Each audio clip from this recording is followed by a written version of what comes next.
Are you ready? I said, are you ready?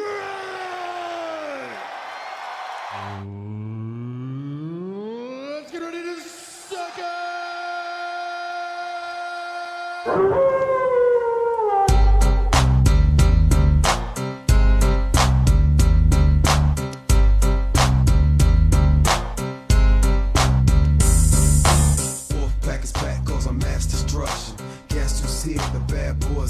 Ladies and gentlemen, boys and girls, rugby league fans of all ages, welcome back to the number one Wrestling Times Rugby League podcast in the absolute world. I am Dean Messiter. As always, I'm joined by my co-host, Curtis Woodward. How are you, my good friend? You got it in one take, Mess. Oh, one take. Yeah. Absolutely zero practices there, podcast. Zero stuff ups. I'm a professional, mate. This is what I am. This is what I do. No. Awesome, mate. And we're making history tonight, our first watch-along. So we've picked the premiere of Smackdown back in 1999, just peak WWF. So many awesome characters that we're going to go back and have a look at. I did not research this episode at all today, so I can't remember much, except for I think Jim Cornette's commentating, and there might be weird red ropes, because I think they might have recorded after a Raw as a pre-tape. As the pilot episode. But very excited tonight, mate. This is a little bit different. So we'll sit back, have a few beers, and hopefully some of the listeners out there can watch along and make comments. And, you know, obviously it won't be live for them, but hopefully they enjoy it and get to experience it as we watch it. I cheated. I cheated a little bit. I did get it up earlier, and well, that's a good thing, because then we can refer back to you. Yeah. Like, I didn't watch it all. I saw bits and pieces. I just wanted to see, you know, what was happening, when it was, all that sort of stuff, just to refresh my mind. I like to be prepared. If anyone knows me, I hate going in things unprepared, but I have no notes at all. It's just going to be free talk, so that will be exciting and challenging for me, but looking forward to it. But yeah, like Curtis said, this is a watch along, so a little bit different of an episode than what we usually do. What we're going to do is we're going to play. The very first episode of Smackdown. Curtis sent me a list of things saying I actually want to do a review of the so-called greatest ever ending of Smackdown, which fans of wrestling probably know it, where almost every wrestler or every big main eventer of wrestling at the time came in and did their finisher on the ending of a Smackdown. It was like just the best, and it goes every now and then you see it go through socials as a viral post, and it is every time you see it you got to stop and watch. But yeah, he then said, well, why don't we just do a watch along of a full episode? I said, yep, bang, let's do it. And he sent the thing, and I thought no better time to start than the very first episode of Smackdown. Massive episode, so much going on at the time. 1999, the peak of wrestling between WCW and WWF, and yeah, massive. So I thought nothing better than to start there. So if you do want to watch it, watch along. We're going to give you a prompt where you press play, and that's when we'll be pressing play, and we'll be giving our commentary, and you can listen along with it. So yeah, I think the only place you can get it is WWE Network. I think you may be able to find an episode on YouTube, but we're going through the network. So wherever you can find it, if you can find it somewhere else, you may encounter some ads or something like that and might skip out. We'll try and keep you updated on what's happening throughout the night if you're doing that, but find a way you can watch it, you know, even if you just get the trial for network. If you don't have it, I think you get 2 weeks or something. So yeah, and let us know what you think of the episode as well. We enjoy the feedback. And I was going to say too, don't forget, guys, as well, and just because I got burnt by it then, and we just touched on it before we pressed record. For the first time, if you're clicking into the very first episode, when you go back to 1999 SmackDown, there's maybe a 17, 18-second ad that will play the first time. Get through that and then go back into it or whatever. Don't skip the intro, which it says to do, because Dan and I are both on 0 minutes, and we're going to start at the intro as well. So very first episode, it's an hour and 28 minutes and 43 seconds long, so just make sure you're on the right one. But yeah, this is, I don't know, I've never done this before, so this will be new and challenging for both of us. But you want to kick it off, you reckon, Curtis? Yeah, why not? All right, so we'll do a countdown. 3, 2, 1. Now. On now, we press play. So, yeah, like Curtis said, make sure you get rid of that ad. If you encounter it, just come back and get ready again. But I suppose here we go. So, 3, 2... Oh, hang on. Sorry. Knew this had happened. Fucking hell. No, I'm back to 0, okay? So, on your count. Go. Radio. 3, 2, 1, now. Beautiful. Here we go. Oh, the intro. The good old WWF intro. How much did that get you pumped for a pay-per-view? It does, doesn't it? You were just like... That's why I didn't want to skip the intro. You miss hearing it. But, yeah, it's a good thing to see. Here we go. We're kicking off with what happened on Raw. I'm guessing Raw, where Shane McMahon come over the top and hit The Rock with the belt. And Stone Cold retained the title. Is Rock a good guy here, Dean? Or is he part of corporate? No, so he would have been with the corporation, and then he's left at this stage. Yeah. Obviously. Looking at that. Yeah. So no, he's part of his face turn, I suppose. Yeah, this is a little bit after that. So this is after WrestleMania. This is in 99 April. So this is just after WrestleMania. So this is just after Rock and Stone Cold in their first WrestleMania. Yeah, right. I'll tell you what, I was a huge Triple H fan, and I rate those long pants. I didn't like him in just the undies. Yeah, I always thought he might. And there's Devil Undertaker, which I loved as well. But that's where he kidnapped Stephanie. So, some dark shit back here. Like, didn't they hang Big Boss Man? Hey, didn't they hang Big Boss Man at WrestleMania or something? They hung him or something like that. And so on Raw, they bring out Stephanie, and this is where he was gonna wed her. Oh God! And Stone Cold comes out with the save. Yeah, crazy storylines back then. You know, they had the Kane rapist angle. They had Katie Vick. Yeah. Yeah, Vince wanted to be the father of Stephanie's child.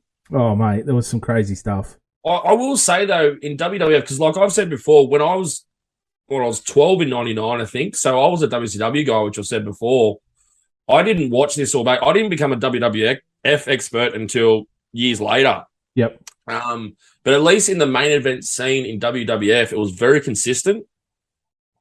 Yeah, it was this intro... That's from the first SmackDown game too on PS2. Yeah. Oh, mate, was it PS2, was it? PS1. I don't know. It's one of the very first SmackDown, and you couldn't skip it. So every time you loaded the game up, you just had to listen to it. And I've got that embedded in my head still. It was a great great intro. I think you're right there with the red ropes. Yeah. Oh, but look, like I was saying, at least WWF were consistent with their main event scene. Like WCW, I mean, we probably won't do another watch-along for a while, but I'd love to see your review of WCW at its absolute worst under Vince Russo in like 2000, 2001. But no, I think, to be fair, I think we probably should do like one of their best episodes before we do one of their worst episodes. Yeah, that's fair. Probably about 97, I think. When they were at their peak, they did have some really good angles and some great matches as well. Yeah, well, they destroyed WWF for like half of 96 and all of 97 or something like that. A packed out crowd. I'm not sure where we're at here, but we've got who we got coming out. Oh, Vincent and Steph coming out. So yeah, look, another thing too, like the SmackDown, like this shows how much. I know that SmackDown was a word before Rock started using it, but he brought it to prominence, right, in his promos. It was one of his tags, right? It was one of his tags. It shows how much faith and they, how much he knew how popular he'd be to name a show after one of his, SmackDown. Well, it was his show, wasn't it? It was, yeah. And they didn't do it on purpose, but when you think SmackDown in those days, you think of The Rock. And Austin was at his peak. So the way they booked it, it was kind of like Raw was Austin and SmackDown was The Rock's, even though they were both on both shows. Show us your puppies. Man, I used to love that. The King. Puppies! God, Steph looks young there. Yeah, it's a bit Wonder scary. how she would have only been on TV. What, less than a year? Probably there. Not even that. Was this like Yeah. one of her first angles? Maybe. Yeah, I think so. And it's not too far removed from when Triple H actually drugs her and drives her through a drive-through wedding ceremony Yeah. and goes, "Yes, I do, Hunter." I mean, like, yeah, sure, that stands up, doesn't it? God, man, like, I think we've spoken about it before when we like, Vince and his all the charges that he's going through at the moment. But you look back on some of these shows and some of the stuff that they talk about just doesn't stand up these days. Well, do you remember when everyone used to go, "Oh no, Mr. McMahon is a character, Vince is a different guy"? They're not. No, They're not. He's a big, powerful creep in both roles. it's amazing. Like, now, or not now, but let's say the last 20 years, where he wasn't so much of a character on screen. Or I shouldn't say 20 years. Let's say maybe 10. Where he spent a lot of time backstage and wasn't prominent in front of camera. Back then, like, how much, did he have less control than what he did in the last 10 years? Or did he have, because he's on screen so much? No, I think up until his last days before they actually booted him completely, before he was still running the show backstage. He was in charge of everything. And you can actually... No, so I know that. So, like, and when he's not on camera... So he's controlling. Oh, he's in the gorilla position. Yeah, so he's controlling it 100% from behind there. As soon as he goes backstage, he's putting the headphones on and he's like talking to Michael, the commentators and everything. So I suppose like while he's out here and they're doing the spots backstage and all that sort of stuff, like he's got less control then, hasn't he? He's still hands on, but someone else is in there controlling it. Yeah, I mean, it'd be hard for an egotistical guy for him to do that, to give control, even if it's only for 10, 15 minutes while he's cutting a promo. But then you got to also think, too, that at this point, he's probably the biggest villain in pro wrestling. Oh, 100%, so, easy. So he'd be loving that as well. Yeah. I wonder now if he reads, like, newspaper articles and dirt sheets and all that where, everyone's praising the show and what it is now because Triple H has taken over. It's an interesting one. I think Triple H actually done an interview a couple of weeks ago and admitted, he said he had a word to Vince when he took over, and Vince said, "No, do it your way. You have to do it your way." Yep. So I think there's a big part of Vince that's happy that they're using the word wrestling again on the shows. The wrestlers are actually doing their own promos. They've only got bullet points again. Yep. They're fighting like big testosterone, roided up guys again. It's making it exciting to watch it again. So I think Vince might be sitting back and he's enjoying himself. I think he just had his birthday and he's recorded in New York, having a big party. So I think he's enjoying it. But for better or worse, I mean, like he's a god, right? I know he's sexual deviant too and used company money, but I can't believe like how every time, even like Stephanie. Like here, she's very. You can even just tell by the mannerisms. Like she's very out there. And Shane on the mic was so good. Shane in front of the camera was so good. They were all just so like they were just naturals, weren't they? And then there was Linda. Yeah. I don't. Yeah. She hasn't got the blood of. Well, she probably has got the blood of Vince in her, but somewhere. No, I think she was too busy. She's politicking her whole career, and she's best mates with Hillary and Bill and all that stuff. But I wonder, is he booking matches here? Or do you want to have a listen in for a minute? Yeah, let's tune in.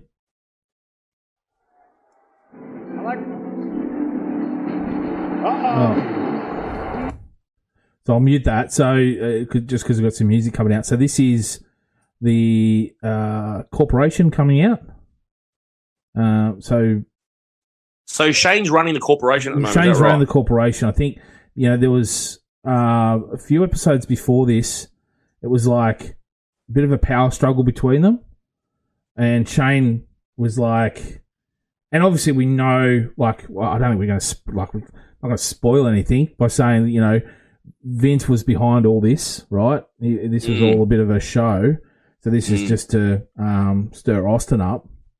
But yeah, the whole, for the public, it was a power play, and Shane took over the corporation, and you'll see later on where that goes as well in the first episode. But I think that's Triple H at his peak. Let's listen in here. Now at his side every step of the way.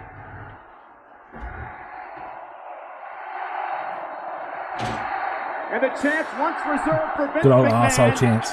now being thrown away. Look at the of Main his Street son posse, Shane. man. First of all, what are you doing here? You know what? Never mind. I don't even want to hear it.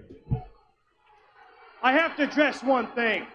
Last Monday night, when The Undertaker abducted Stephanie, do you not think that myself or the entire corporation would have been there for my own flesh and blood, my sister, if something bad were to have happened? Do you not think I would have been there for you? What type of human being do you think I am? What kind of a human being do I think you are, Shane? I think that... Shut your mouth. That's Whoa. enough out of you. I don't even want to hear it anymore. Total disrespect yet again. All of a sudden, Vince McMahon is out here apologizing for how you used to run business. What happened to the most ruthless tycoon in the history of the world? You all of a sudden grew a conscience overnight? And then it makes me sick to my stomach. I almost regurgitated in the back. You're out here thanking Stone Cold Steve Austin for saving your precious little daughter, Stephanie, Daddy's little girl. Want to steal a line from Stone Cold Steve Austin. You know what? As it relates to business, I don't give a rat's ass about Daddy's little girl. I don't give a rat's ass about Stone Cold, and I don't give a rat's ass about you. What the hell has gotten into Shane? Power! Look at Steph's face. Oh. That face. Then maybe you should give a rat's ass about this. Oh, I got this. Yo. Back it up. Hold on, back it up. Hunter, China, I got this one. Just chill out for 1 second. This one looks a bit different from 3 years ago. Oh, 100%. Step back. I actually had a crush on her. when I Matter was of a kid. fact, you know what? I don't know if that's bad or not. Attitude out of my face, No. Vince, before I slap the Love is wrinkles love, out of yours. Come on.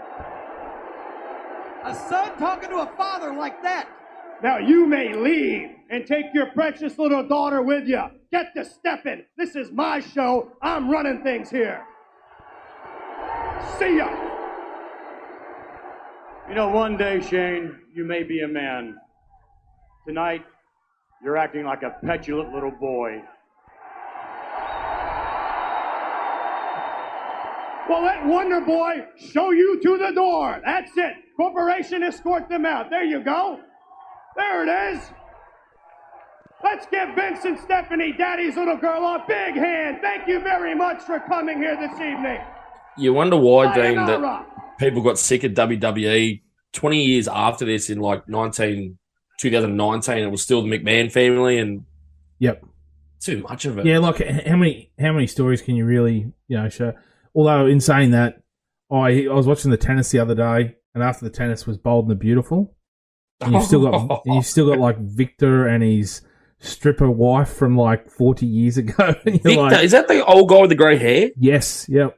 So Could be him. I know we're trying to talk wrestling here, but Victor, he apparently look. I looked it up. I was like, this can't be the same guy. He looks exactly the same, but it can't be. Surely he's dead by now.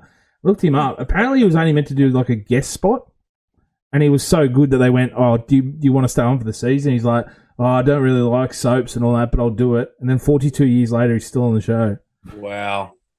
But yeah, like they're still doing same story. Like, well, not same stories, but they're still doing stories. Like, it's funny. Like you look at like Summer Bay, Home and Away.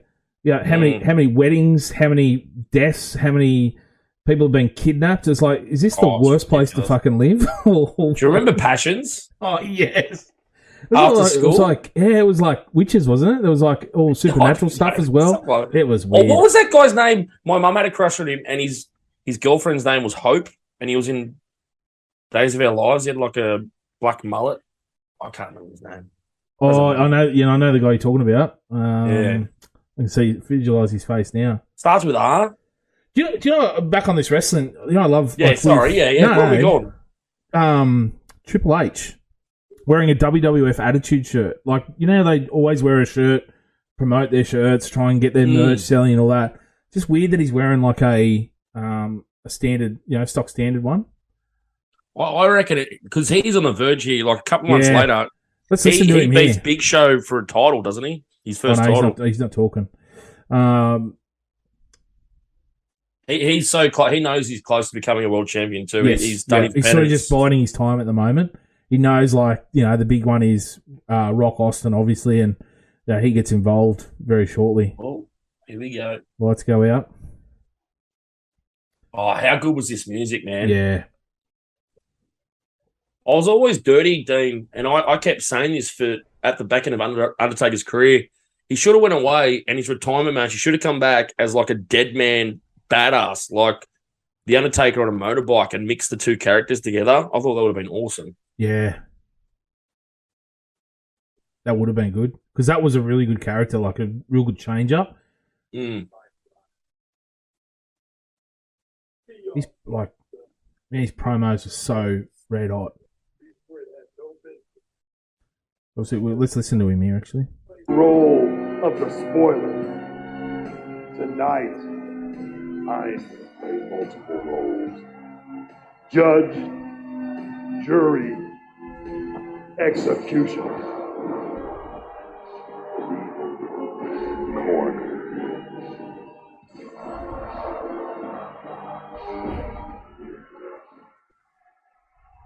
Oh yeah, the Brahma Bull, the Rattlesnake, right here tonight on SmackDown against Triple H and The Undertaker. What? Can you feel that power?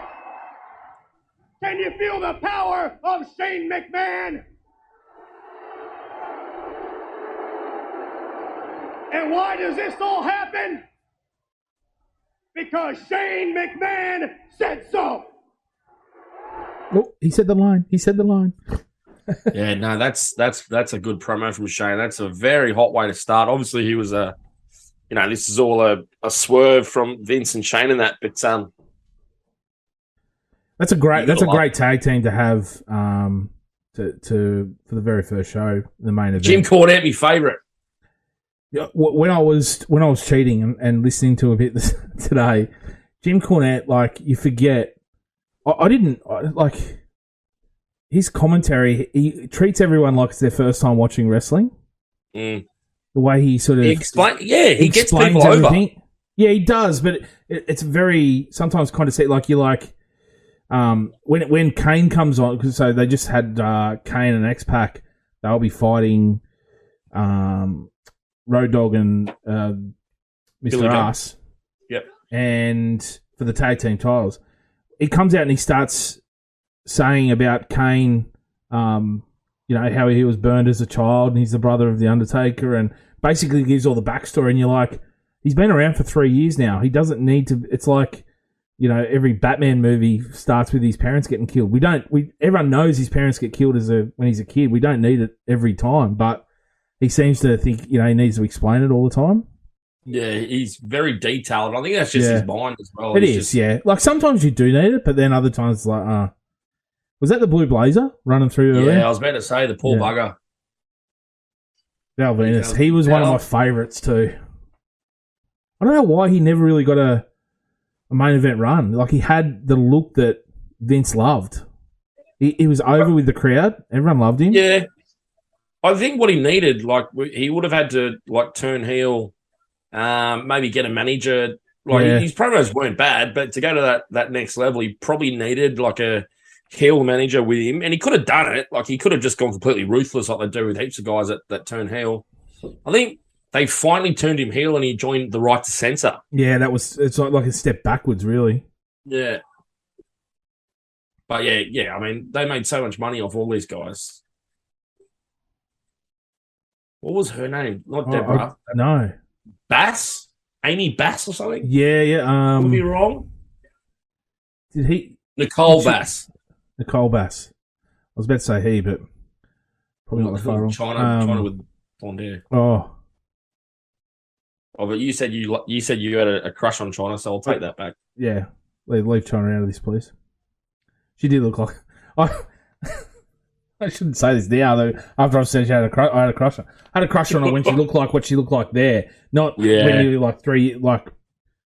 I'm sorry, but Oh well, I'll put it this way. One of the first. I don't want to denigrate her as a woman, but she's not with us anymore. I keep forgetting about that, so I might just leave it. No, that's okay. As Jeff Jarrett's coming out now, but I remember when she first debuted, her actual debut, she came out of the crowd and manhandled Melina. What was it, Marlena? Gold Dusters.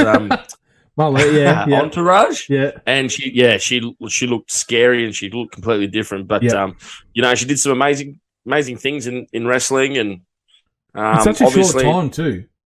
Yeah. But look, obviously there's like if you think about it backstage, I mean, this is around the time where Triple H and Steph kind of start looking at each other backstage kind of thing and start talking a little bit more. And it's kind of the end of China. In a sense, it's a bit of a long burn because she ends up, she's with the company till 2001 or something like that. But was she still married to, or she does get married to Austin after this? Or I think after this because Deborah. Remember when he turns heel in 2001, she's his manager. That's right, yeah. I think they're not together here, but they're not far apart. Oh, he's a Blue Blazer.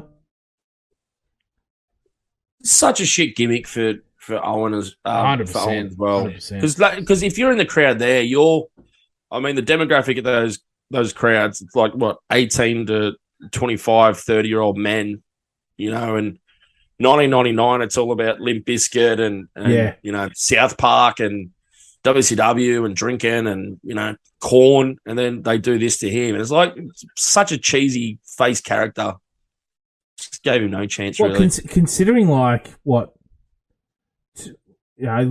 than 2 years before this, he was European champion, Intercontinental champion. He's a king of hearts. He could wrestle, man. Yeah. And that's the thing, though. If what happens to him doesn't happen, he probably gets another good run. Probably on, when SmackDown and Raw split in 2002, and SmackDown had all the workers and Angle and Eddie. Yep. And that was that. I love that show more than the Raw show because Raw was just basically Triple H and all the old WCW guys. Yes, yep. But everyone on SmackDown can work, and they had classics every week. And Owen Hart would have had a good run there. Probably would have got his Hall of Fame by about the mid 2000s. And that would have opened the door for Brett to come back and have a completely different. I know he got taken out by Goldberg and ended his career, but that doesn't say that Brett doesn't come back and spends the next 10 years as a manager or a commissioner or something like that too. So also, it's horrible what happens to him. Just thinking here, this would be not his last wrestling match, but one of his very last because this is in April and he unfortunately passed away in the end of May. So, oh shit! So Over the Edge in Kansas City, is coming up soon. Yeah, so this would have been one of his last. So. Yeah, shame he went out like this. And a lot of that has to do with the fact that, they kind of took advantage of the situation. And obviously Vince paid out a big payment to his wife and family. But apparently on the day when the clip that was used, Jesus. Jeff Jarrett with a massive kick. The Val Venis that was nuts. And that was stiff. In the stiff. Oh, shit. Oh. You need a cup in for that one. Oh, so Blazer got the win here. So maybe he's working as a heel here, because he's a joke, right? And Vale, Venus is over. Here comes Nicole Bass. Jeez, massive.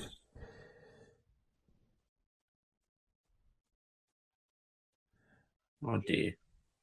But he was big. Val Venis was big. I loved him. Well, he moved merchandise, right? So had some great promos. And I think we might have even mentioned it once before, like his vignettes, his videos before he came in. They sort of built him up to be, this big porn star. And then he fought. You correct me if I'm wrong, Dean.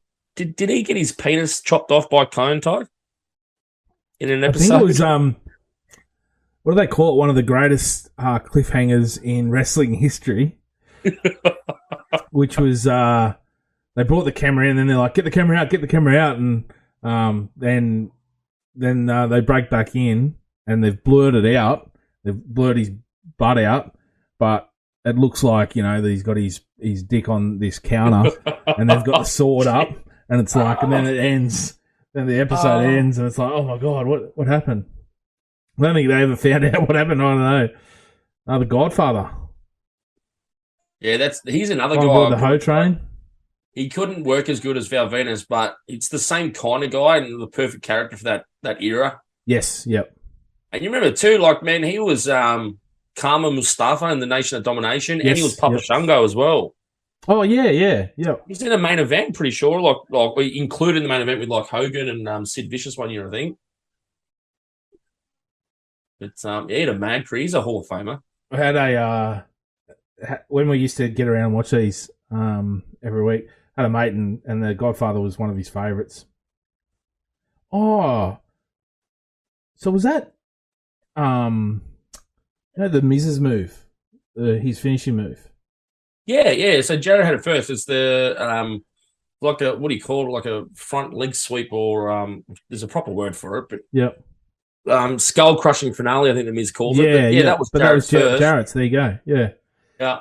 I mean, in saying that, someone from Minnesota in the 70s probably had it first. So 100%. They're yelling and screaming for royalties. There's The Rock, the first appearance. You can just probably hear the crowd here. Elbows all of a sudden. And the old rattlesnake to get in a little bit of electricity. I'll tell you what. See, The Rock is just going to have to make a whole bunch of candy asses famous tonight again. Nothing changes. Later on tonight, Rock teams with Stone Cold. Had to listen to that one. Still before, I was just going to say, that's still before his famous SmackDown promo interviews with Cole and the coach as well, Kevin Kelly. But mate, his favorite, one of his favorite was The Godfather. He thought he considered himself a little bit of a pimp himself, and loved The Godfather, loved Sexual Chocolate, Mark Henry. A couple of his favorites, but yeah, his blue blazer cutting a promo. Why don't even listen to this real quick? But you know what it rhymes with? I can't even say it. But he's deplorable. Everything is deplorable here in the WWF. But why you? Why me? Because the WWF needs a superhero like the Blue Blazer. One that can protect good from evil. And one last thing in closing, to all my little Blue Blazers, take your vitamins, say your prayers, and drink your milk.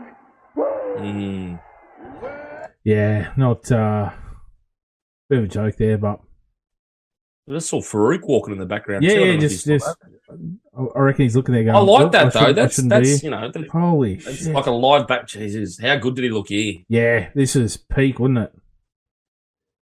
I think he gets a couple of week title run, but then puts Triple H over on a Raw after maybe around Survivor Series. Well, the very next year at WrestleMania, isn't it a fatal four-way or a four-way match? Him, it's Triple Foley's H, last Mankind, match, and Stone Cold. I'm going to say Stone Cold. No, it was Rock, Foley, Triple H, and Big Show, and there was a McMahon in every corner. Yes, that was it. Yeah. I just want to go back to The Rock, his sideburns. Like, how many variations, and I'll ask you this, which variation did you like? He had the big chompers, like, all the way down to the jawline, like he had in this episode here. He had the ones that went on an angle down, like almost like a point towards his nose. The Robbie Farahs. Yeah. He had ones that sort of come down just below his earlobes. That's really all he had. Test isn't with us anymore, I don't think, either. Nah, he's gone. So yeah, like he had some variations. What did you? I really love the big ones. I know they look dorky, but I actually grew them myself when I used to be able to grow. Oh, I can still grow thing, but when I first started growing facial hair, mate, I was growing big chompers like him. Yeah, I actually liked it more when he was the bad guy, when he took over from Farouk and the Nation of Domination, those big chompers, and he was spitting when he was walking out, and he's swearing in the crowd kind of thing. I also liked too. It would have been like 2001 to about 2002 before he turned heel. and had that awesome Hollywood character, the little small ones. Yep.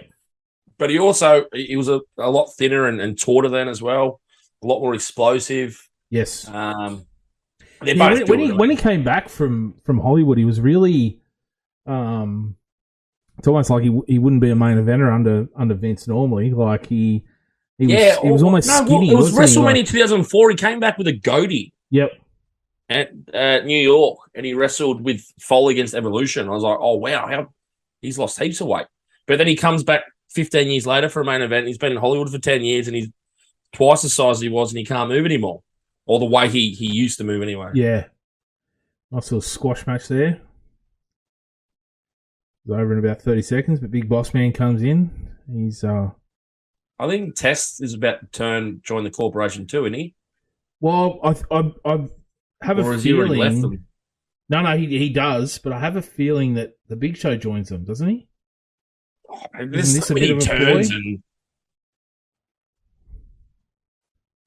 What does he do here? He takes out Test. Bossman's gone as well. Oi. He is too, yeah. Hey, you know he follows me on Twitter. He probably follows you Who's too. that? No. Sorry, he doesn't. No, he's dead. No, I said, guess who follows me on Twitter? Oh, Sergeant Slaughter. really? Yeah. I was over the moon. What's happened? I followed him for years, right?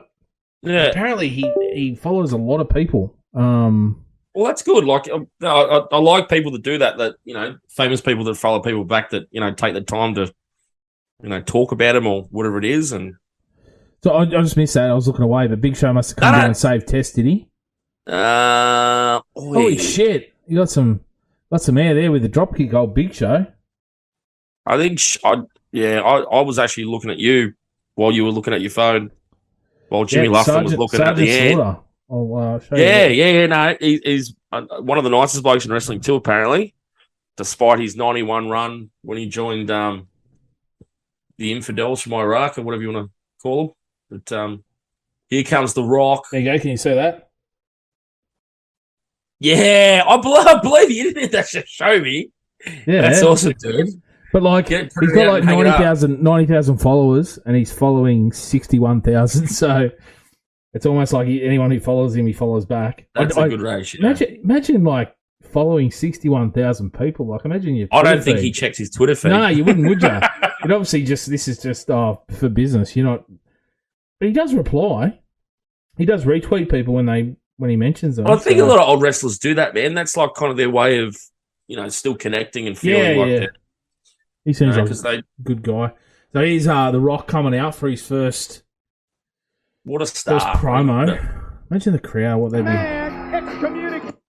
Well, let's have a look at this promo because I need to duck out for a minute. So let's listen to this promo. We're going to listen to The Rock here. He's about to take the mic, snatch it off someone like he normally does. Yeah, hey. The Rock and his first promo on his own show. Let's listen in. He got out of them.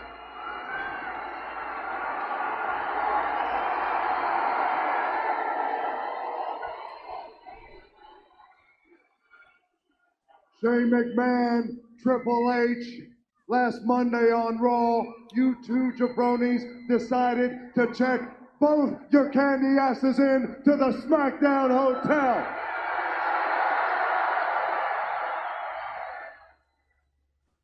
So you go on and let the great one be the first one to break the bad news to you two, Rudy.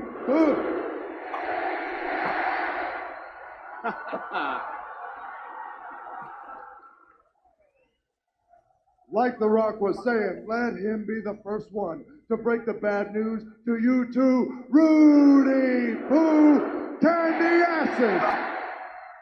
That you damn sure checked in, you two will damn sure check out. But you don't check out without a little departing gift from The Rock, which is his fist in your mouth and his foot in your ass. Well, that's different than a mint on your pillow. Now, as far as for you, Stone Cold Steve Austin, you and The Rock, tonight, tag team, make no mistake about it. You damn right we'll fight the fight. But we ain't partners, we ain't buddies, and we damn sure ain't friends. So if you so much tonight get in The Rock's way, this Brahma bull will dip his head, take his horns, and stick them straight up your ass. Austin Pop. Man, there's nothing better. Like I said last time, this would be something I'd want to go back for and experience. And just have a guess, Dean. That hat, that's probably his most famous hat. How many do you reckon units of that hat do you reckon they sold worldwide? Oh, that hat? Whoa. Just that hat. How many do you reckon they sold? I mean, not as many as the shirt, like the famous shirt, but I reckon they would have sold. Did you say like 100,000? Is that way over the More top? than that around the world. I reckon 500,000. I reckon. Yeah. Yeah, they were outselling South Park at their peak. WWF was selling South Park as the number one merch in America. I love he's just walking around giving The Rock the finger. Anyone who has witnessed the wars that these two men And this is what fans want to see, man. They want to see kind of good guys that are badasses, and they don't have to stand there and cuddle and shake hands and all that stuff all the time. I mean, they're grown men. You know, they're fighting for titles.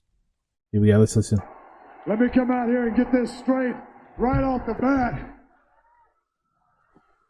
Last week and tonight, you come out here talking all you trash about Stone Cold Steve Austin. I'll tell you this, you will always be, in my eyes, some punk kid running around out here spitting out nursery rhymes. Saying what you're going to do, turn your little horn sideways because you're the Brahma Bull. Stone Cold Steve Austin will knock them stupid horns right off your head, wipe your ass, put you on a barbecue grill, and that's all I got to say about that. What a climber. we got company. No chance. That's what you got. It's Shane McMahon. Jeez, do we need to get Shane again, though? Shane made this matchup earlier tonight. Rock Austin against Triple H and The Undertaker. Isn't that cute? Look at the two of you. You can't get along. You want to tear each other's heads off. You make each other sick to their stomachs. And you know what? That is absolutely perfect. Do you know why? Because my plan is getting bigger and better as we speak.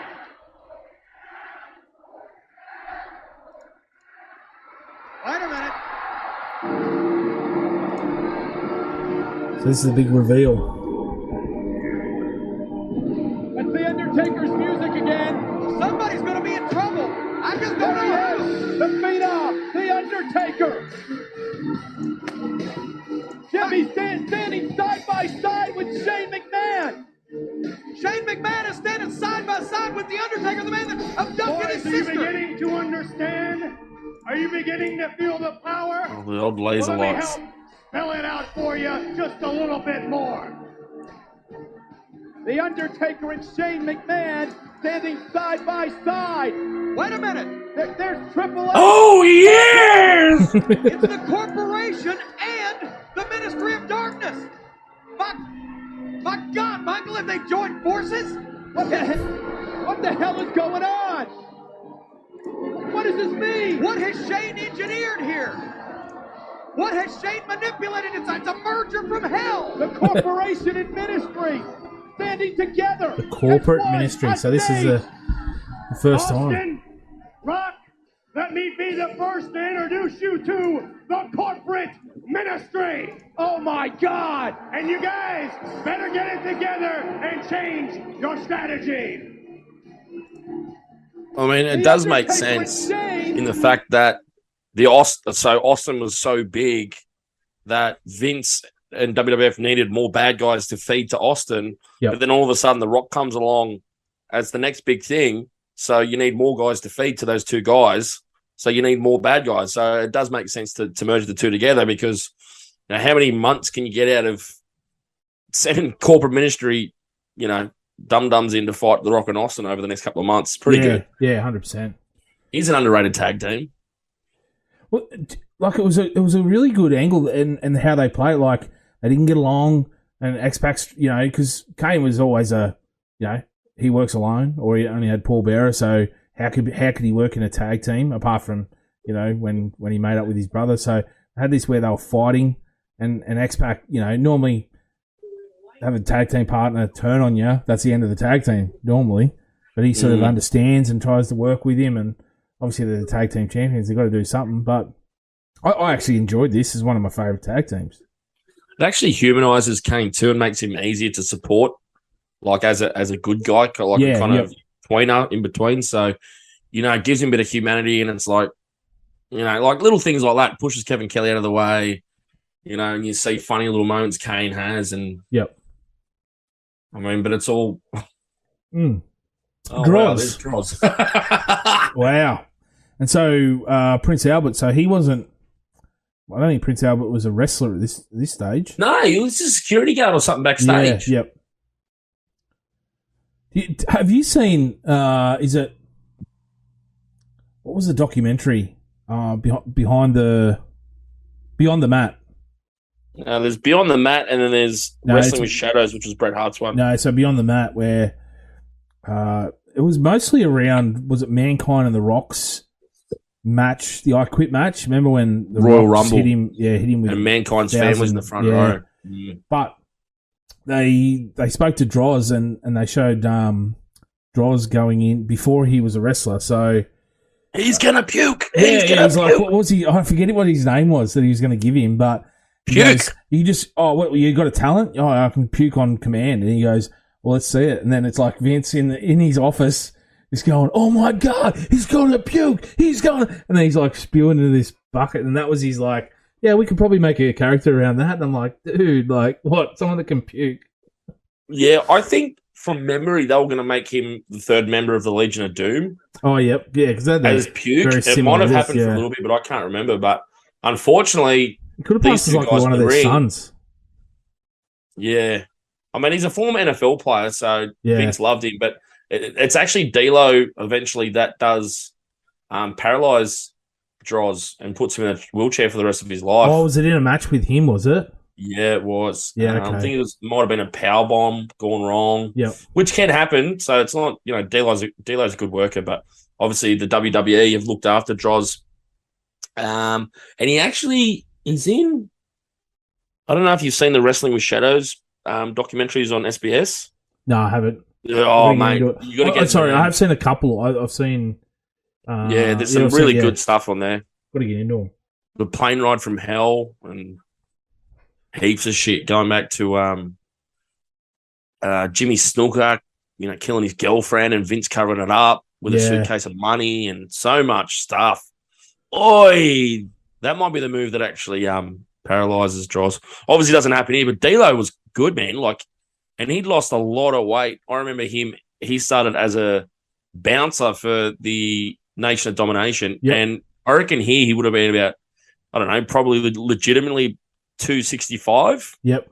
But he would have been 450. He would have been 450 if I remember when Farouk was running Nation of Domination, mid '96. He was a big boy. He's with AEW now. D'Lo. Is he, or is he still with WWE? Last I saw, he was working with. He might be there now, but last I heard, he was with TNA. Okay, as a producer, but I could be wrong. Love the head wobble. He put the arms out and he did not quite the fatty head wobble, but it was still a pretty good head wobble. Yeah, that is pretty good.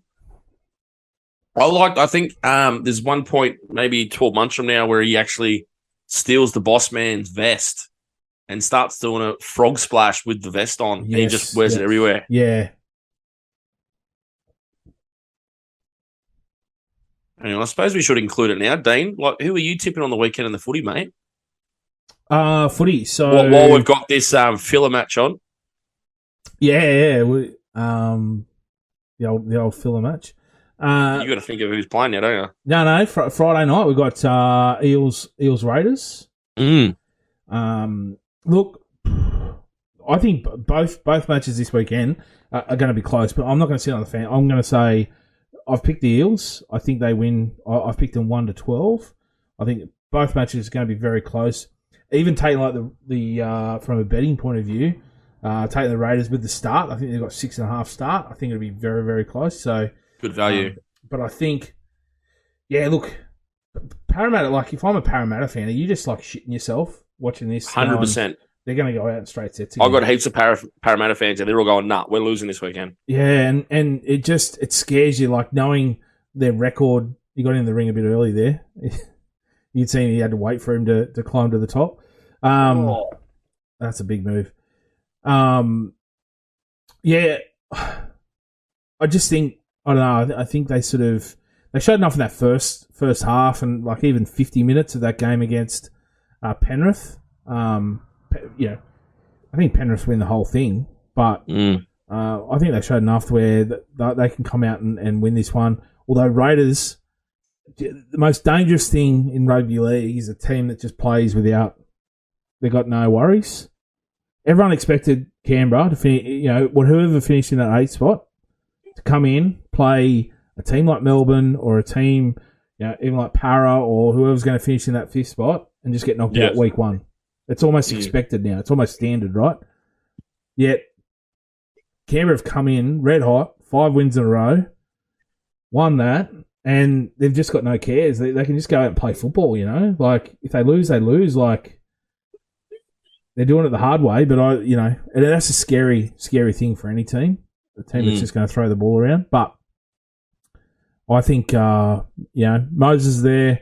I think Parramatta get it. I think they get it, but it'll be a close one. So I'll take Para in that first one.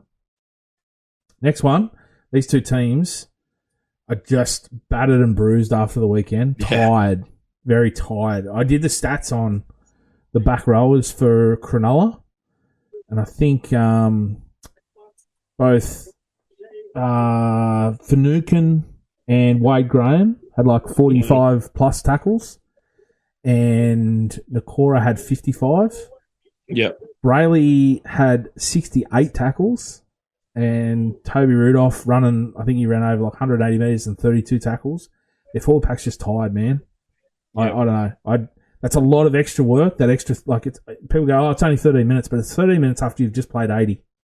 Yeah, it's a lot of it's a lot. So I think they're probably going to be the worst off out of them all, and I think the Rabbits get the win here. I'm disappointed in Cronulla. I know it was a golden point game, but I expected more from them. To give up 30 points, Cowboys are a good attacking team, but disappointed in them. And I'm like you, mate. I don't know which way. I'm 50-50 on Sharks Rabbitohs, but I mean, whatever happens this week, they're going to kill each other again, and whoever wins has to go through and play Penrith, right? So, yep, that plays in the Penrith hand. Yeah, and then the first one, I'm not tipping Parramatta to win another finals game until they actually win one in week 2. So I'm all over Canberra. You're right, Canberra are playing, and they've got momentum and kind of not that expectation of the big teams. But I think I tweeted it during the game against the Storm. They were playing well, and then they lost their way when they were up by a little bit, as we're about to see Kane come in, and we'll get back to this in a sec. But Big Nuss went over for a try, and Storm took the lead back with about 20 to go, and I said, here we go, Canberra's going to start playing again. And they did, and they came over the top of them. So I'm all over Canberra this weekend. Lots of money on Canberra this weekend, Dean. I won't say how much, but lots. Well, mate, but just for the simple fact, like, I'm happy for Para if they go through. It's just money, right? But until they prove us wrong, Parramatta, I mean, that's the running joke, right? That's their gimmick. They get to the finals and kind of it's in their own heads as well. Yes. Yep. So let's see what happens with 20 to go, and that 16 all or something goes against them, and there's a runaway try, and Jack Whiten kicks a field goal or something. Let's see what kind of backbone they got. But until then, I'm all over Canberra. But I mean, Penrith, it's just perfectly set up for them. So I think one of like, if you're we're both betting men. So for anyone out there, also gamble responsibly. Do not bet without outside your means. We're not encouraging that. But I think the bet of the weekend, if you want to multi something up, is you take there's a try bet option, which is you can back either team to win under 2 points, 4 points, 6 points, 8 points, 10 points, and you get pretty good money. I think you get around $2 for under 10 points. If you want to go a bit risky, you can go get $2.75 for under 6 points. But I like going probably 10 points, And if you multi both of them up, you're going to get like $4 or $5 for both games. To like the margin will be under 10 points for the winner. So it doesn't matter who wins. It doesn't matter who wins, but they'll win by less than 10 points. And I think that's all right. I don't mind that bet as a little multi. Especially when the value is more than double your money back. Yeah, I think both games are going to be very close. Wow, I cannot wait. It's the first week of football. There was games from there was a bash and barge, old style, head highs, all that sort of shit. There was a game like that. There was a game with a lot of points. There was a game felt like it was almost like a kicking duel between Parramatta and Penrith. The first 10 sets was just 5 tackles kick until someone got good field position. And that's because coaches are letting players play again. Yeah. It was we don't have robots. We've got footballers. Yeah. And that's a good thing for the juniors coming through too, because fuck knows how many juniors we lost to the game because in the last 10 years in development-wise, because coaches wanted to make centres into second rowers and hookers into halfbacks or whatever. Yep. Now they're developing halfbacks again. They're developing hookers again and centres and fullbacks. And, it's good for the game. I mean, we don't have time to go into what Volandis has done with the TV rights, but I really don't want that's a whole I didn't even read up about it because I thought it was a bit of bullshit. But are they like Sue and Foxtel or something now? Okay. So there was a handshake wink thing where they took a shitload less in COVID because Volandis said, "Oh, we just need money now." So they took X amount of hundreds of millions of dollars, much less than what the value of the game is at, and just took it while the AFL. I think they got a loan out from the bank or something against because they own Marvel Stadium or Colonial, whatever you call it in Melbourne. So they got money against that, and now they've waited for their TV deal. And because the NRL gave Fox on the cheap, Fox had extra money to give to the AFL, and because the NRL done it cheap for Channel 9, then Channel 9 had all this extra money to get rugby union and promote the shit out of that. Yeah. So we're fucked. Yeah. So, but no, he's a good operator. Yeah, sure. But Paul Heyman at ECW. Yeah. You were talking about junior development. I watched this National Schoolboys Cup final today. Yeah, I saw you promote that, man. That's good stuff. It was Ipswich State High School versus Patrician Brothers. I don't watch this every year. I'm not going to act like I follow it, but I watched the standard of this football was top notch. And these kids running around. A lot of them are signed with clubs and things, but the standard football in that was red hot. So if you get a chance, anyone go back on. I think it's on NRL.com. You'll find it there and give it a watch. It's pretty good football. Yeah, and just finally before we go back to this, because Kane's in the ring with Mr. Ass, but my team, the mighty St. Greg's, who have got more titles in schoolboys than anyone, disappointed them this year. So come on, boys, next year something. But you want to talk about Patrician Brothers are big, though, aren't they? Like they're one of the big schools. Yeah, definitely. I think they had Sterlo's old team or something. I can't remember, but they're a big club. So for Ipswich to do what they did, that's an underdog story. Definitely. It looks like you're doing some Googling there, mate. Is that right or not? No, mate, I'm just filling my glass full of fine alcohol. I was just going to say about Billy Gunn. Like, they gave him King of the Ring after this, didn't they? They gave him King of the Ring. Would have been this year, yeah. 99, yeah. But he's a big boy. He could move. He had the looks. But he just couldn't talk, and he never got over. No. I mean, I reckon people will go, oh, yeah, he did not achieve what he could have in wrestling. I reckon he overachieved.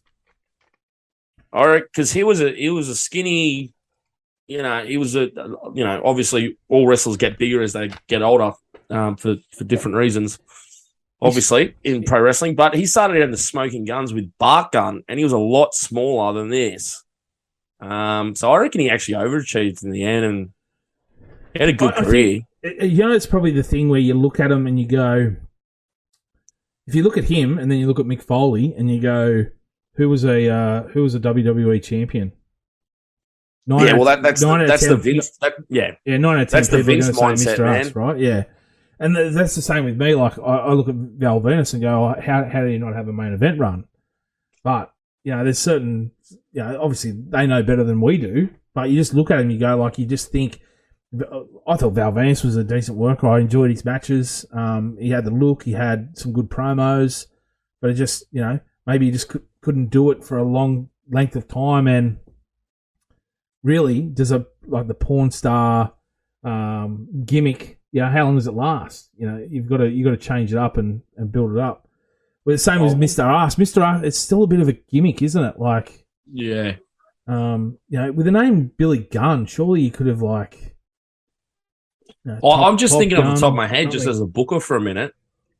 And again, Billy Gunn would need a good mouthpiece, but you could make him turn, like, I know they're bad guys here, but they're still good guys, like, in a sense, because it's 1999. They're like kind of the thing. anti-heroes, really. Yeah, they're cool bad guys, right? Yeah, but yeah. if you wanted to make Billy Gunn a true bad guy and get him hated in this time, get into, like, I don't know, turn on everyone, come out the next week, and everything's like pure black tights or pure white tights. Yep.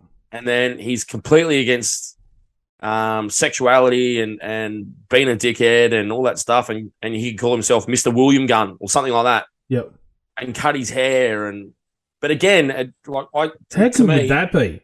If he shaved his hair, like a crew cut, well, not a crew cut, but even like a flat top, like a real nice slick haircut. Yeah, you could do Always it's very slick back, similar. Wear a You could do the nice same with shirt, Venus. nice shirt, tie even. It'd be like, it's Mr. William Gunn, thank you.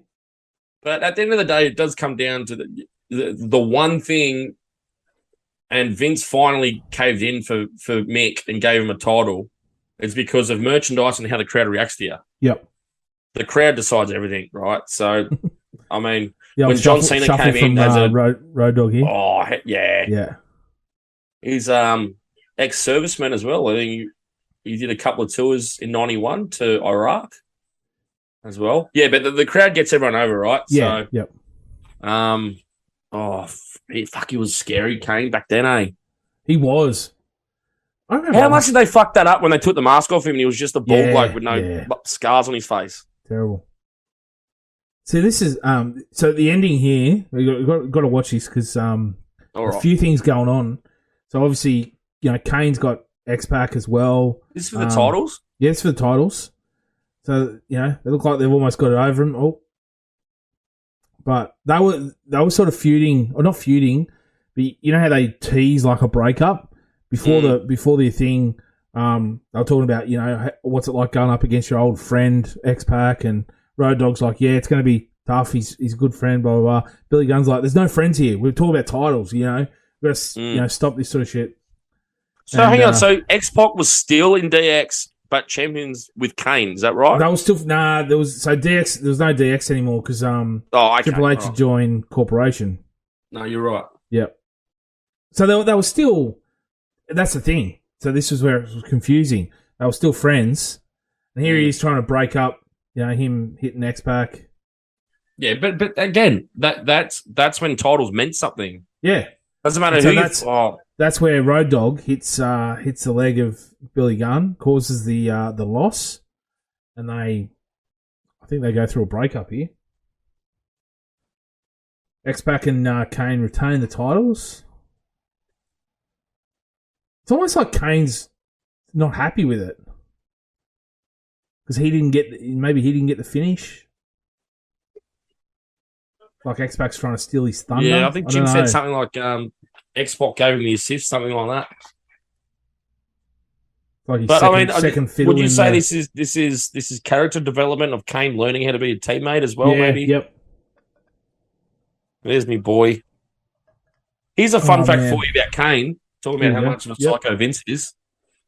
To make Kane more human or more merchandise or something, it might have been just before the mask came off. Vince had the idea to change Kane's colours to blue and yellow. Oh. Wait, did I see that? Pretty sure that's true. Because it never happened, obviously. No, was it green? No, didn't they want to put him in a part of DX and make him green? Oh, maybe. But the one I heard years later was blue and yellow. But it could have been green and yellow would have been awesome. A lot of colour schemes, but I'm sure I've seen a photo, and obviously it's just been photoshopped from someone, but the talk was that they wanted him to join DX and make it green I would have and actually black. done that. I would have done it and get him come out in Oh, green mate, and yellow at that's- least for one night. That's another year of just, storyline there. This is a breakup. If you're watching there, you saw the breakup. Let's I want to. I cheated here. I want to. Old Michael Hayes in the ring, introducing the Brood. I just want to bring up. I want to listen to this when they come in. Yeah, go for it. Obviously, because I've just I'll preempt it. Another great jam from the 90s, mate. Yeah. When you hear this and you're like, yeah, know what that is. So these guys, part of the Brood, Edge, Christian, and Gangrel. Gangrel was, I suppose, the leader of the Brood, but they were in the Ministry, and they were just sort of minions, weren't they? They'd never really done any promos or anything like that. They weren't, they might have wrestled a few matches and things, but they'd never really spoken. So what we're going to listen to is Edge's first promo, but we're going to listen to all of them when they speak. Let's listen to Gangrel. Gangrel's very green on the mic here, when they switch to Edge, just listen to the difference and how confident and how if you know now what Edge has done in the business, but if you watch this as their first promo, you're like, no wonder why, because he was such a fucking so good on the mic, right? So let's listen in here. Waited for what seems like an eternity for the Brood to finally break their silence. Center stage is yours. The Brood initially has not spoken by our own choice, and then later it was forbidden by the Undertaker. Well, when the Brood entered this world, we craved a guidance, that guiding light to show us the way, and that was the Undertaker. Well, unfortunately, the Undertaker's thoughts and feelings were not the same as ours. For in the darkness, we seek a much different light. We live our collective lifestyles for who we are and what we believe in this search of the mystery of life and the hereafter. And the power is what we seek. And it's within all of us. And we just have to unleash it. Well, with all due respect, some say they don't understand your lifestyle, and others, quite frankly, think the Brood are basically off the chart.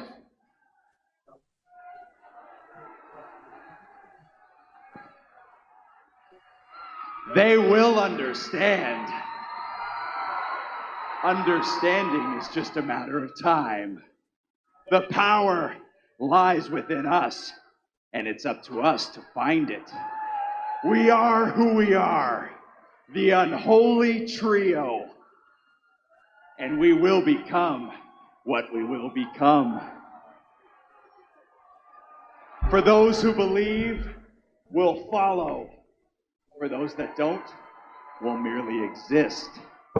So, Doc, I suggest that you beware.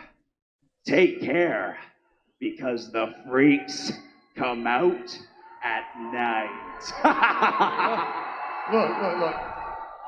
I don't know what y'all are smoking, but if you ask me, seriously, it's nothing but a gimmick. You're just trying to get attention on yourselves. A gimmick, Doc? Is that what you see? Well, we don't care what you think. We know who we are and what we're capable of.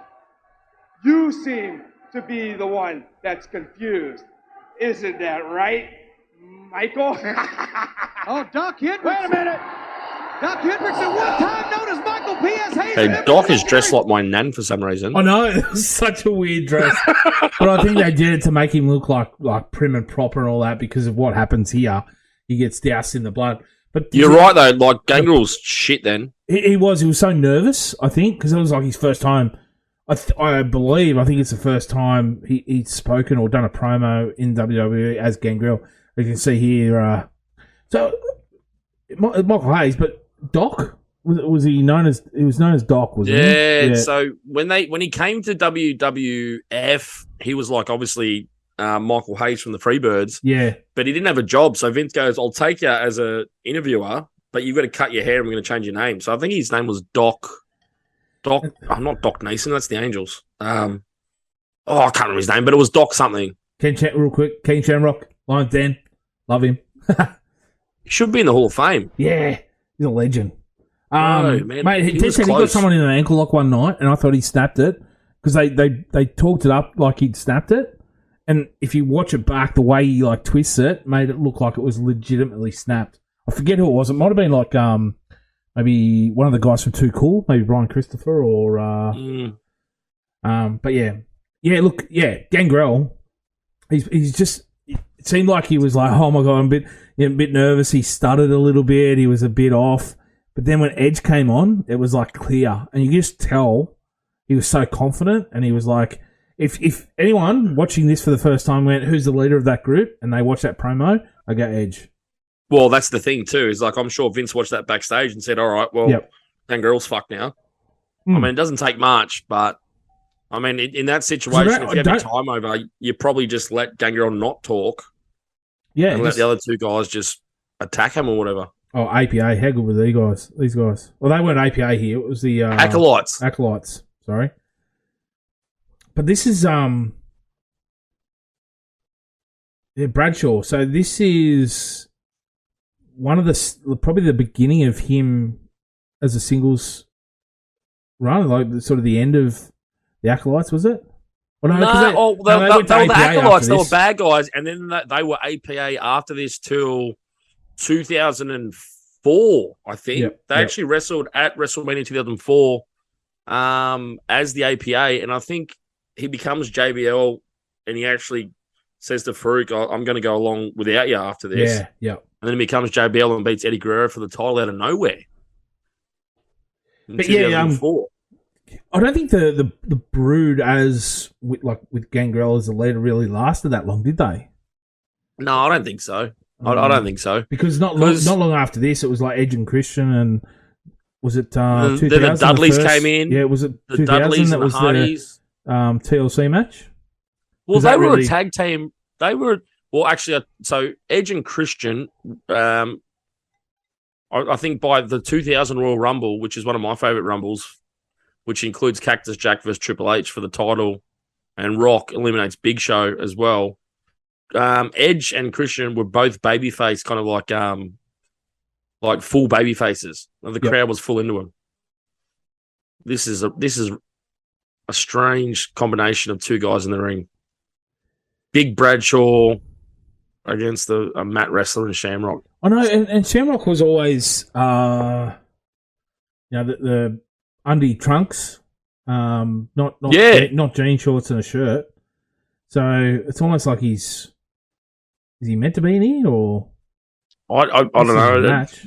Yeah, it makes him look a bit bigger too. I always thought Shamrock, if he was just a little bit taller, probably would have won the world title. Oh yeah. Vince was always about big bodies, right? And Shamrock was so close. He was always IC champion. He was in a couple of title matches and stuff like that when they had a filler month kind of thing. But if he was just a bit bigger, I reckon Vince loved him. But bad camera angle for that punch. Did you see that? He lined up for a punch and went to hit him in the head and just like stopped and changed his fist, changed it from a fist to an open hand, and just like sort of light tapped him. The two guys and the two shirtless guys. Put your shirts back on, boys. The crowds back then. Yeah, you know why? You know why he's dressed like this? Because at the start of the show they said this is a street fight. Oh, okay. So he's got the street fight clothes on, which I hate these days. They do a street fight and they're all in their trunks. Yep. And it just makes it all look a little bit too clean.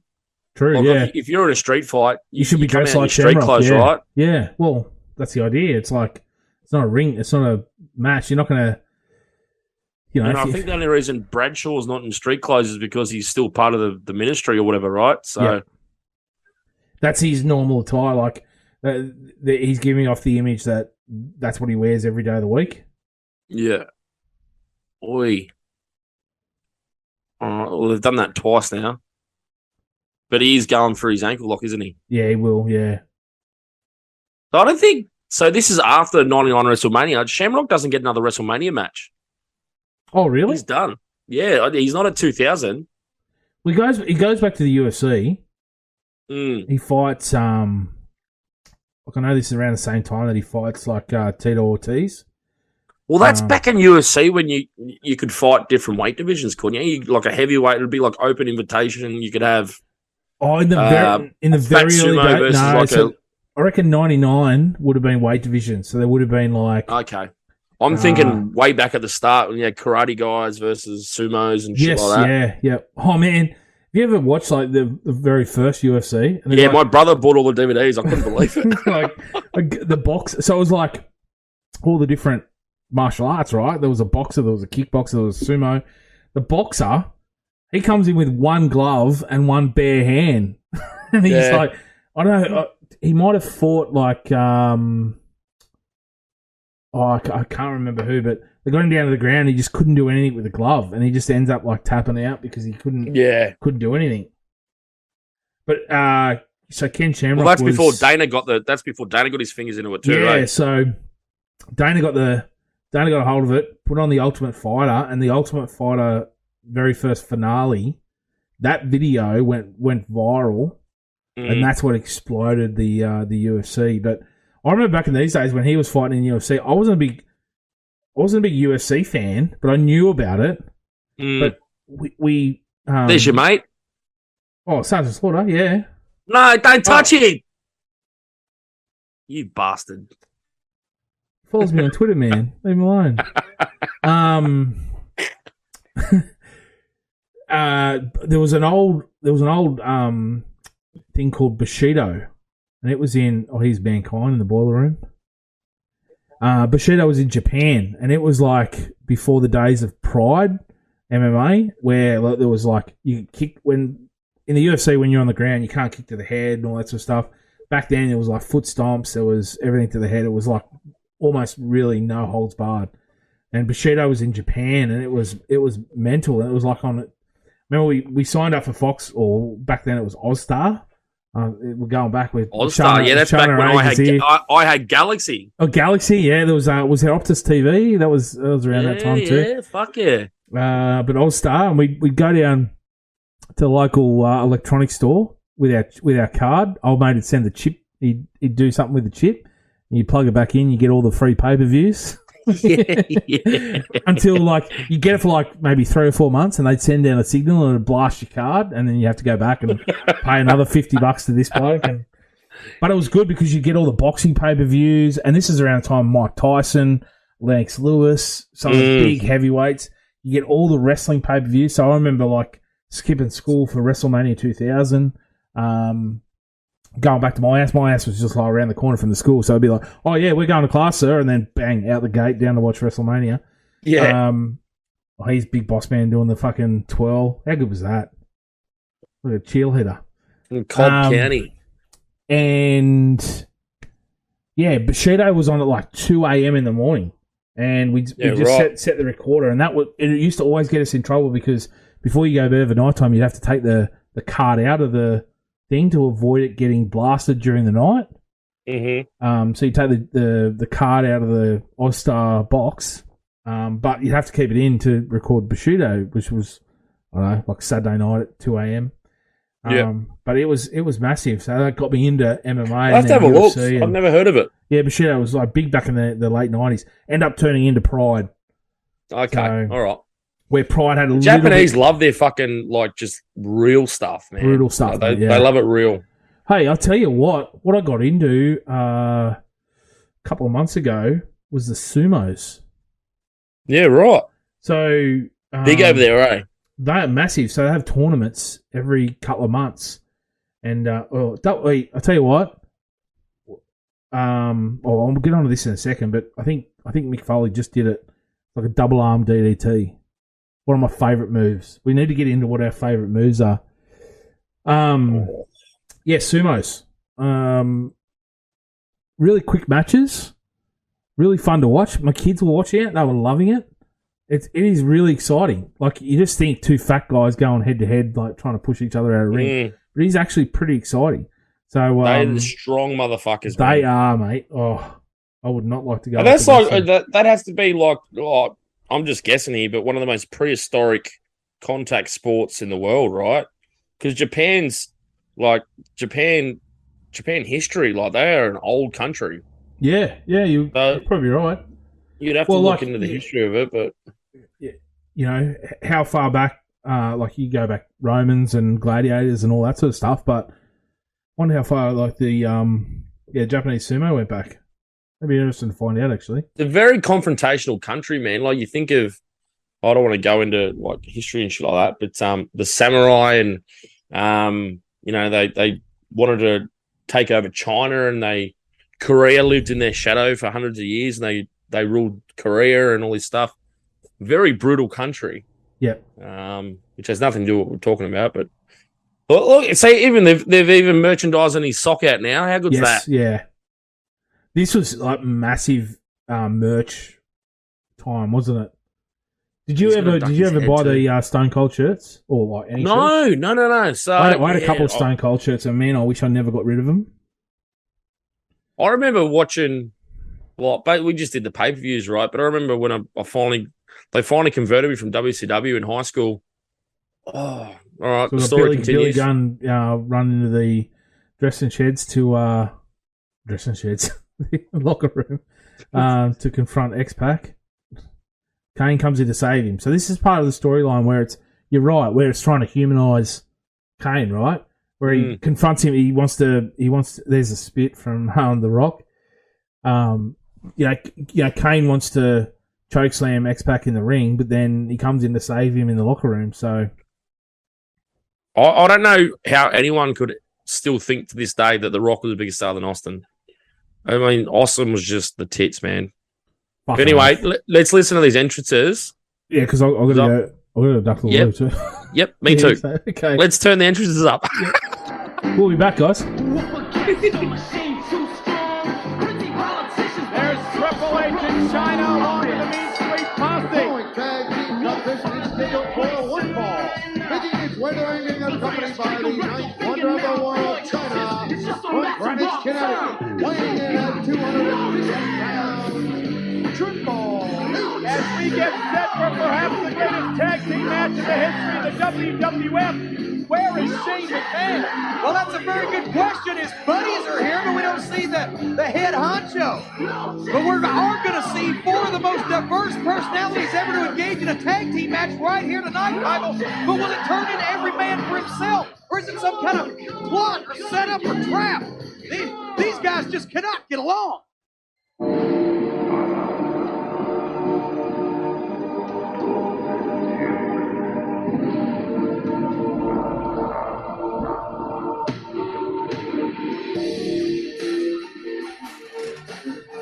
And his tag team partner, being accompanied by Paul Bearer, Oh, Lord. weighing in at 326 Our question has been answered. The Undertaker. I never thought I would see Shane McMahon and The Undertaker shoulder to shoulder, and apparently, Jim, we have seen the forming of an unholy alliance right here tonight on Smackdown. And they are in cahoots, and The Undertaker, who organized the Ministry of Darkness, who terrorized Vince McMahon's family and attempted to control the WWF by extortion, has now joined forces with Shane's corporation to form the corporate ministry. Shane McMahon has deemed it such, the corporate ministry.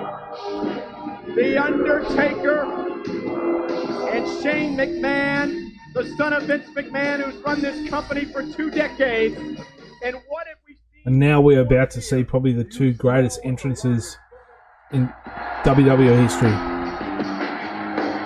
And their opponents, first from Miami, Florida, weighing in at 275 pounds. I actually love The Rock doing this entrance better as a good guy. You know, he's still strutting and spitting instead of charges out and gets that top rope. Monday night on Raw, because Shane McMahon said The Rock bad motherfucker. failed him in his battle against Austin at Backlash. This is before the days where he used to stand there and like smell the electricity and build it up and just get out the ring. But here we go, the greatest probably right now. The Undertaker and Triple H, apparently their only bond, their only link, being Shane McMahon. They're cornering The Rock, and he slips out from the middle of them. And The Rock now hammering away on Triple H. And right now, folks, we've got a 2-on-1. The Rock's partner, Stone Cold Steve He's not coming out Austin, but yet. the Rattlesnake is nowhere to be found. There we go. Yes. And look out! Here comes the cavalry! The Texas Rattlesnake! Taking it out! And there's little things, Dean, I miss too, where, like, I know it's a little thing, right, because it's supposed to be fake, but back then, you were supposed to punch with an open fist, right? Yep. So I always thought that The Rock and Scott Hall had the best punches. And a referee, if you kept punching with a closed fist, the ref would stand there next to you and go, 1, 2, and then go, no more closed fist, no more closed fist. Yeah, yep. Like, just little things, those little things that the ref would do that makes it more legitimate. Yeah, you don't really see that much anymore, do you? Like where they're No, counting everyone 1, just 2, 3. accepts everything. It's Yeah. just crap.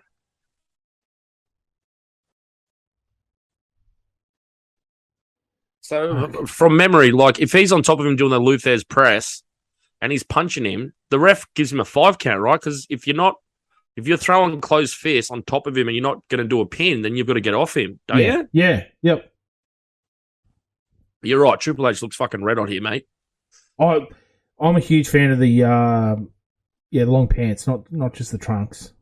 I don't know, just maybe it's just I don't want to see guys in their undies, but no, I know, but the whole point of the short tights is it makes you bigger. So the more skin you show, the bigger you look. yes, yep. And then if you've got a fat guy and rest in peace again, like a Mabel who ended up being Viscera or Big Daddy V or whatever, that doesn't really have the body shape of a Triple H or a Big Show or whatever, then you cover him up and then he looks more intimidating because he looks scarier than what he would if he was showing all his fat. Yes. So I think Triple H puts on a little bit more weight as he gets older. And then because his legs, you remember too, when he was Hunter Hearst Helmsley or terrorizing in WCW, his legs he wasn't scrawny bottom half, but he had to really work on his legs as well. So I think this is just kind of a little bit more work in the gym. Then he goes, all right, I'm ready to unleash these pins. Yeah. Kind of thing. Sounds a little bit sexual, but that's right. I like the tights. I reckon that. you know what would be cool? Like we get one of those retro Raws and Triple H comes out as Hunter Hearst Helmsley in his old tights and goes like this in front of does the old crowd. That'd be – just as a joke. That'd be awesome. A great match here. And in the late 90s too, Triple H was a really good bad guy because he could feed the good guys. He was a bit quicker and a bit more nimble. So, you know, a good guy can build the heat. And it was believable that, you know, Triple H is on their level. But then so The Rock comes in now, right? So Triple H is going to bump around the ring here and he could do it, you know? And it looked a little bit more believable. Oh, I'll take that back. I think he might get the heat here. Yeah, he's going to bring in the big dog. You've probably got some of the greatest sellers too here in the ring at the moment. Like they could all sell the moves. Undertaker doesn't get enough credit. He's 7 foot tall and he sells like a featherweight. He's just amazing. Like he's a big guy, right? He's like 7 foot. Oh, realistically, I think he was always 6'9", 6'10". No, but you go like he was billed as 7 foot or whatever, and you come up against The Rock, and The Rock hits him with a shot, and he sells it. He sends him back, and The Rock. I don't know if you'll find someone that sells, apart from probably Scott Hall, that sold a stunner better than him. Actually, someone pointed out, and I have to agree. Austin Theory, currently in WWE. Yeah. Money in the Bank. Sells a stunner very, very well. I think I saw it, Kevin Owens, because Kevin Owens is doing the stunner. Kevin Owens is doing it. I think I've got a clip. I might try and send it to you. He sells it so good. There's one where, you remember, there was I suppose the most popular, biggest ones you see the old double clothesline. How good's that? Scott Hall does a mad one, but he sells it Scott differently Hall, than Rock. Scott Hall goes on his back. Yep. Where Rock sort of does a double flip going back. Austin Theory sold this one maybe 2 weeks ago against Kevin Owens, where he hits it and then he stands back up and then just falls like a tree trunk back. And it is like, it's magnificent. It's really well done. Well, two of the weirdest son I've ever seen is Vince, because he's never been able to take his son up. No, but fuck. William Regal, and it might have been because of an injury, he takes it forward, but it keeps his feet, but then snaps back really quickly. And I just thought that was a really weird way to take it. But going back to what you were talking about these workers in the ring, and that's what the top workers do. They don't want to hurt their opponents. Yep. Oh, well, that's rubbish. Why would you have a running DQ on your first SmackDown? That's crap. But I don't think he's called a DQ, though, is he? Yeah, he just called it. Did he? Who's coming down? Because everyone's... Oh, here we go. Everyone's... But yeah, so the best workers don't hurt each other, right? Yep. But it looks like Undertaker's headbutting you, but it doesn't hurt at all. And that's what you want to do. The sign of a good wrestler is that you don't hurt your opponent ever. And that's why people like the Ultimate Warrior and people like that cop heat. And even Hangman Page in AEW right now, apparently he's copping heat backstage because he works really stiff. And he hasn't learned anything from wrestling, and he's not learning to work lighter, kind of thing. But I suppose, but you talk about why do you need to run in on your first show, but this was everything back then. Every episode was almost a run-in, wasn't it? Yeah, yeah. Because it went on to next week. Yeah.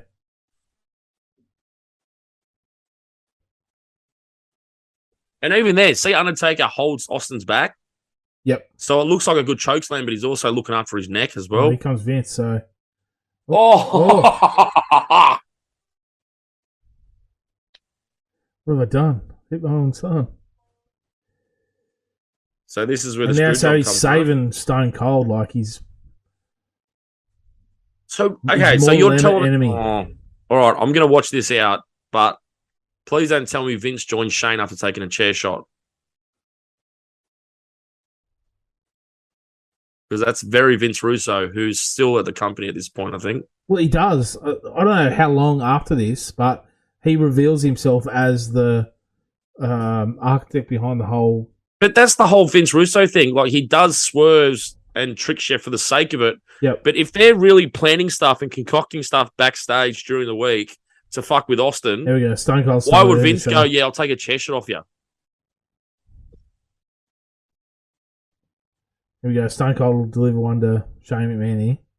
Save Vince. Shane used to cop a good son too. Yeah.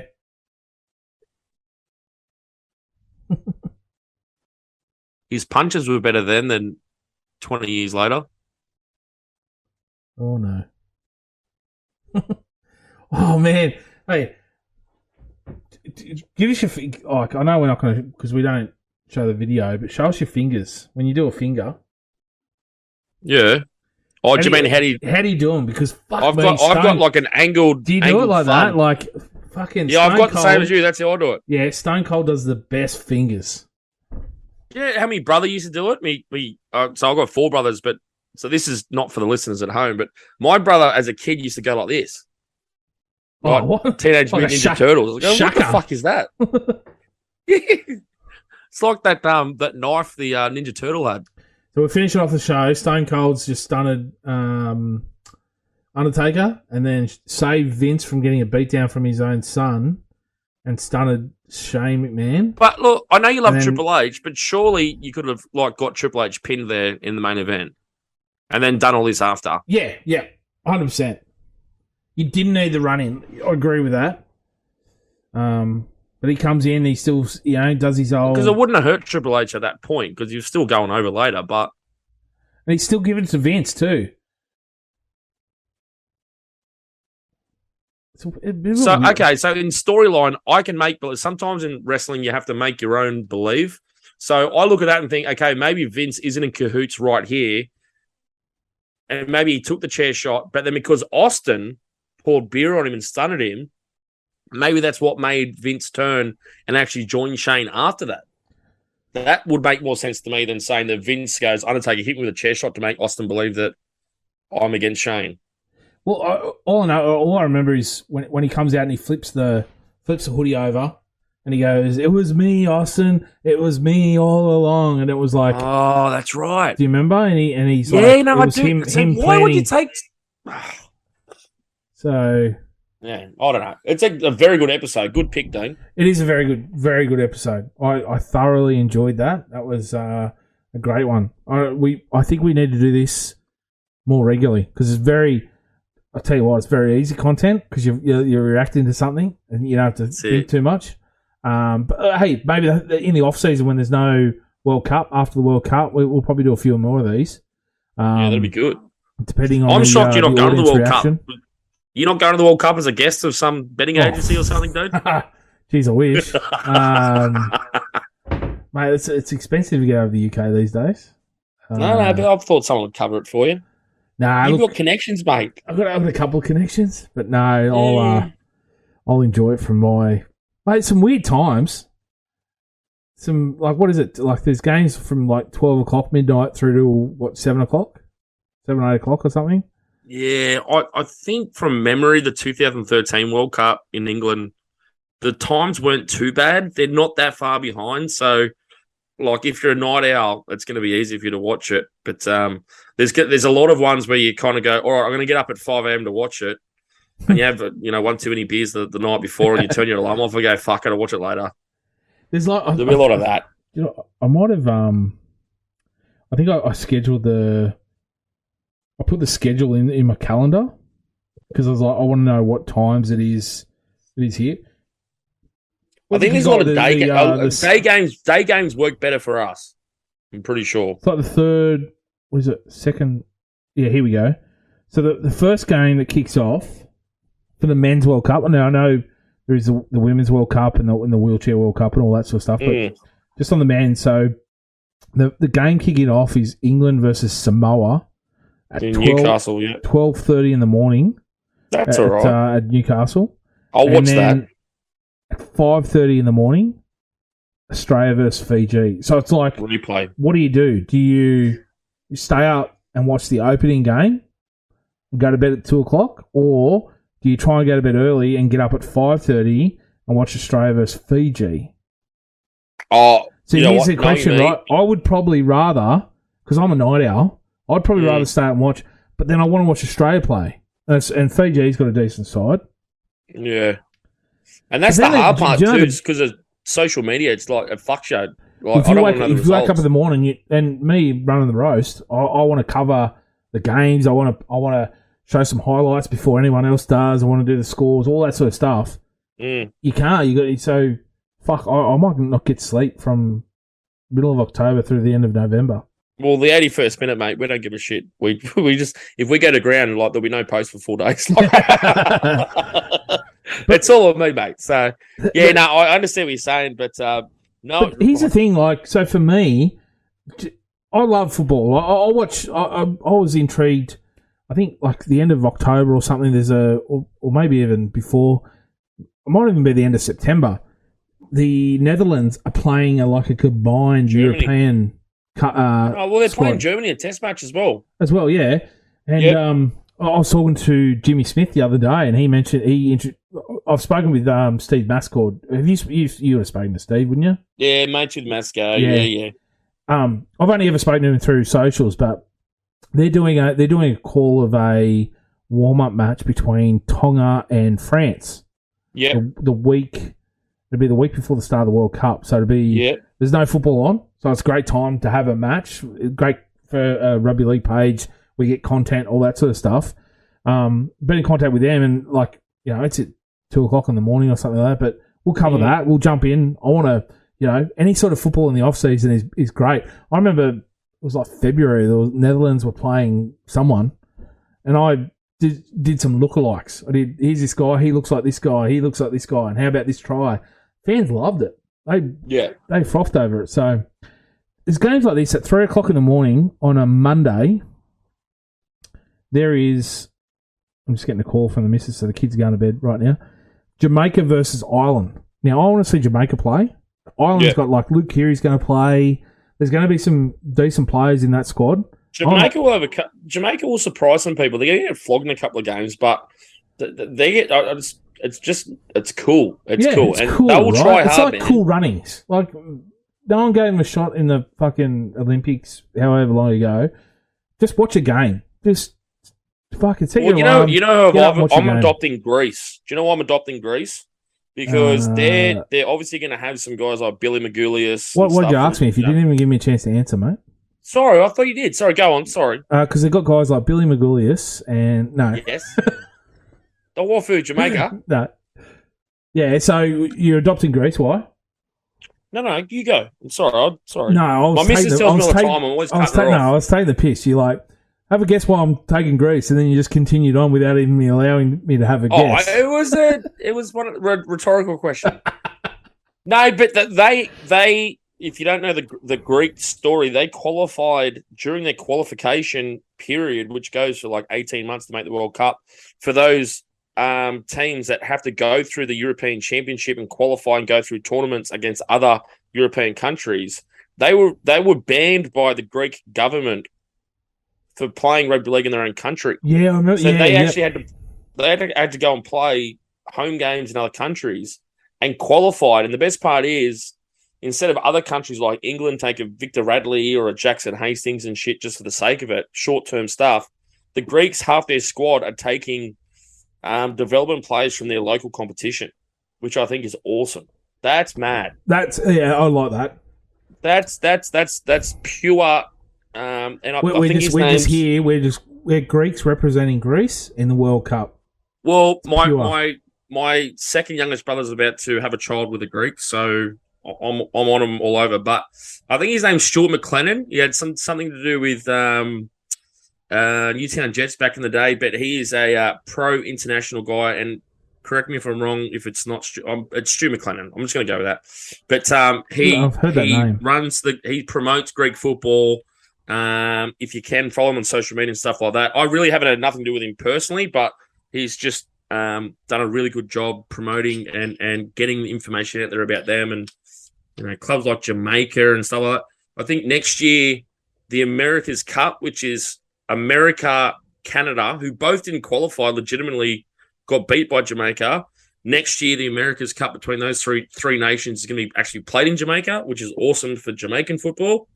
I don't know what kind of crowds they'll get, but stuff like that. But there's so many people, like Steve Mascourt, he's pro international football, right? He loves it. I mean, he he's was an a guy Aussie that just loves fucking football, right? Yeah, and he was an Aussie that moved to England, always had a soft spot for England. I think he found out that his biological family or something were English, and he's moved over there and he lives there now. And obviously covers Super League more than anything, but he's pro international football, right? So there's so many people out there like Chasing Ruse. I mean, they're great. They do a lot for even the real small ones like Kenya, Jamaica, all those little guys. Yeah. And then there's another website called Rugby League Planet who covers international stuff as well. So there's always football out there. I remember doing a game for the sake of it years ago. I can't remember what station it was for. I was on the sideline in pissing, shitting rain in the middle of winter at Campbelltown Stadium commentating South Africa versus Niue. I mean, like, it's just opportunities like that. Niue or Norway? Niue. They're like an island off New Zealand with a population of like Niue, yeah. Yep. Niue. I don't know. Yeah. But there's always footy Not out like there, Niue guys. as in Newcastle. It's Niue. No. Niue, Niue. Yeah. There's always footy out there, guys. It doesn't have to be NRL. There's always something out there for you. So help the international game. Have a look. Pick a club. There's, Brazil women's team's going to be in the World Cup. They're getting local news. And they're not always in the middle of the night. There's some, like that Netherlands, I think it was like at 11 o'clock at night. Like, I know that's still late, but it's like, if you are a bit of a night owl, like I don't normally go to bed before 1 o'clock most nights, which is bad for my health, but I still do it. Touche.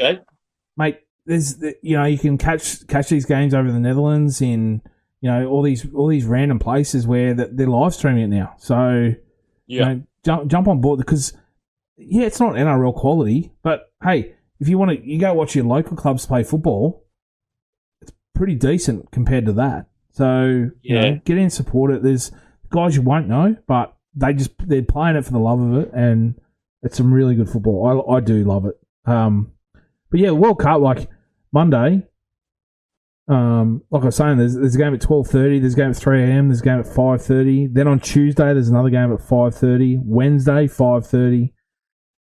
Thursday, 5:30. No games. That's the way to do it too. Don't spread so it out. there's games every day, right?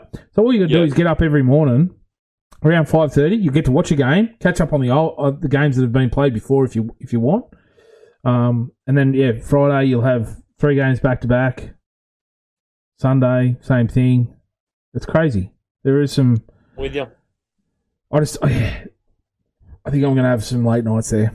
There'll be some late nights, but it'll be good. Go and put your kids to bed, mate. Mate, this is our longest episode. We're hitting 1 hour 45 minutes. It was a good idea until you said, "Oh yeah, it goes for an hour and a half." I went, "Oh shit." It was good. I've got no kids, I loved mate. it. My wife's already asleep, so I'm good. I did love it. Hopefully, the fans loved it. Let us know. But mate, I think we need to do this once a month, maybe not once a month, once every 3 or 4 episodes, once every 2 months.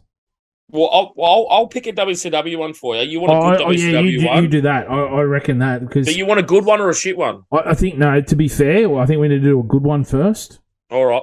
And then we'll go. We'll let the punters pick the next one after that or something. 100%. All right, brother. Thanks, legend. Thanks, listeners, and hope you enjoyed the show. And let us know feedback. Send us a tweet. Let us know what you think. But as always, enjoy your footy, enjoy your wrestling, and bring on next episode. Cheers, mate. Thank you.